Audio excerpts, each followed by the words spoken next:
Agora, continuando o nosso raciocínio, a gente tem aqui o consumo de combustível. Bem, o que a gente pode fazer? Bem, a gente pode criar uma aba onde que a gente vai analisar, baseado no ano do veículo, uma média de consumo de combustível. Como que a gente faz isso? A gente pode vir aqui, dar um Ctrl C no consumo de combustível, que nem a gente fez com a nossa garantia. A gente vem para uma nova aba, coloco aqui o consumo de combustível.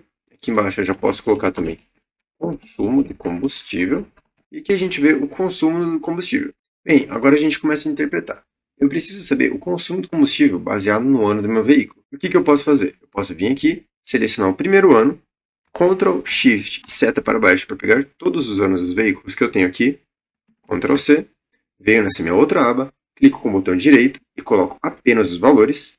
Então eu venho aqui, seleciono toda a minha planilha, centralizo a informação para ficar um pouco melhor visualmente. Agora a gente precisa de um cabeçalho para essa nossa tabela. A gente vem, botão direito aqui, inserir, escrevemos o ano, vamos colocar o consumo cidade, o consumo rodoviário. Deixamos as colunas formatadas do tamanho ideal. Então, a gente pode pensar como que a gente vai analisar esses dados. Bem, se a gente for pegar uma média de todos os veículos que a gente tem em 1995, por exemplo, a gente não precisa que esse valor se repita, esse valor de 1995, porque a média vai ser sempre a mesma.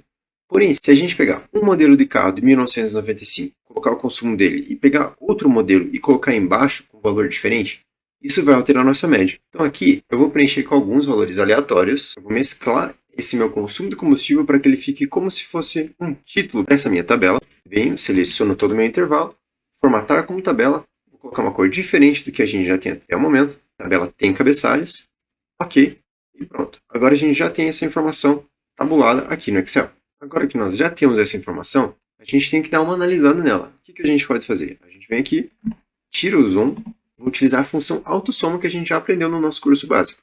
Eu venho, escrevo média aqui em cima, para colocar essa minha informação. Ele já vai formatar sozinho, porque está formatado como uma tabela.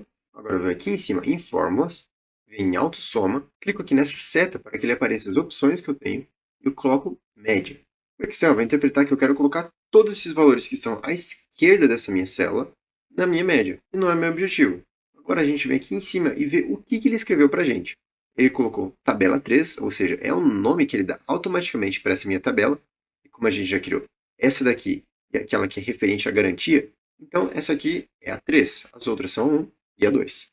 Depois a gente vem e vê que ele tem um intervalo entre esses colchetes aqui, que é do ano, ou seja, a minha coluna ano, até o consumo rodoviário, que é essa minha coluna que está à esquerda da célula que eu selecionei.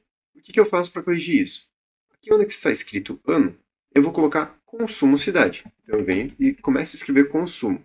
Quando eu começo a escrever, o Excel já interpreta e me mostra as opções que eu tenho para colocar nesse argumento da função. No caso, já está selecionado consumo cidade, e você pode fazer o quê? Você pode dar um clique duplo aqui em cima, ou você simplesmente aperta Tab para selecionar essa opção. Agora a gente aperta Enter, ele vai fazer a média desses meus dois valores, então ele vai fazer com que todas as células que eu tenha aqui na minha tabela tenham essa mesma fórmula. E agora a gente começa a utilizar algumas formatações condicionais que a gente já aprendeu no nosso curso básico, para que facilite esse nosso entendimento. E como que a gente pode aplicar isso? Bem, como a gente já tem a formatação condicional nessas células aqui, eu posso fazer a mesma coisa para esse meu intervalo da minha outra tabela. Como que a gente faz? Seleciono algum pedaço de intervalo, clico no pincel de formatação, vemos aqui para o lado e selecionamos todo o intervalo dessa nossa planilha. Pronto, ele já puxou a nossa formatação condicional e quando a gente coloca novos valores, ele também aplica a eles. Agora, outra informação que seria interessante seria a gente colocar esse tipo de barras para verificar qual o ano do veículo que tem as melhores médias de uma maneira um pouco mais visual. A gente faz a mesma coisa que a gente acabou de fazer ali com o ano e seleciona a média. Lembrando que aqui estava em reais e aqui a gente não quer em reais, mas a gente quer a formatação condicional. Então a gente deixa dessa maneira que está aqui, selecionamos toda a coluna, vemos em página inicial, então a gente passa para geral. Pronto, agora a gente já tem esses valores organizados. Outra coisa que eu gosto de fazer para deixar um pouco mais bonito o visual dessa nossa planilha é selecionar tudo, vir aqui em bordas e colocar todas as bordas. Além de, depois de colocar todas as bordas, eu quero uma borda espessa externa, ou seja, fica nesse visual aqui. Ele acaba delimitando um pouco melhor esse meu intervalo da minha base de dados. E agora, para começar a analisar essa informação, a gente vem aqui no ano e vamos classificar do menor para o maior.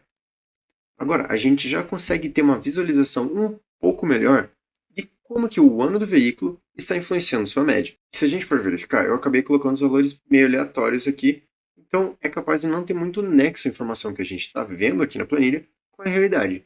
Porém, o que eu quero que você entenda é, agora que você já tem essas barras e você já tem essas setas indicando o ano do nosso veículo, a gente pode selecionar e verificar visualmente, enquanto a gente não aprende as outras funções que o Excel tem que vão facilitar muito a nossa vida, para analisar a média de combustível, ou seja, quantos quilômetros ele acaba fazendo com 1 litro. Então, visualizando, a gente já vê que a gente não tem nenhuma barra para cima, digamos assim, desse ponto, ou seja, ele está mediano.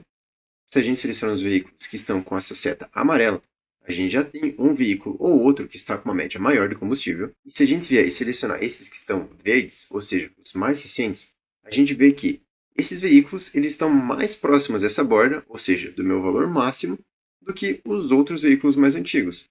Então, agora a gente já consegue ver que a gente tem dados para comprovar para um cliente, por exemplo, que os carros mais atuais eles são mais econômicos que os antigos.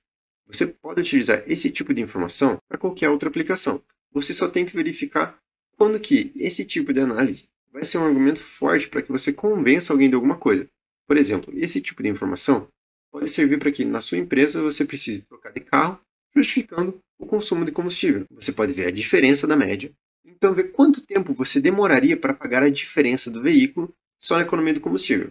E como que a gente faz isso? Eu vou te mostrar agora.